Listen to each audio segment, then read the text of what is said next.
Hello guys, welcome to my channel.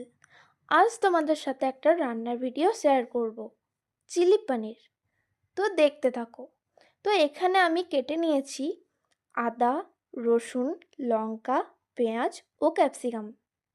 এবার পনিরটাকে marinate করব।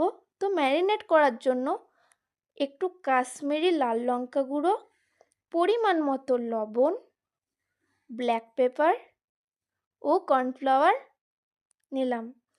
Marinate করে একটু রাখার পর পনিরগুলো ফ্রাই করে নিলাম।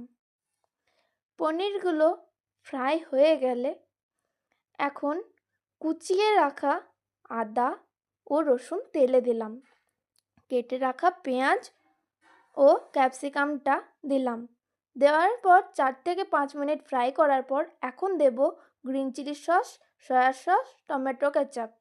আপনারা চাইলে রেড চিলি সসও দিতে পারেন। সস দিয়ে একটু নাড়ার পর একটু জল দিয়ে ফুটিয়ে নেবেন। গুলিয়ে রাখা কর্নফ্লাওয়ার দিয়ে 2 মিনিট ফুটিয়ে নামিয়ে নেব। সো দেখা হচ্ছে নেক্সট ভিডিওতে। Tata, please subscribe the channel.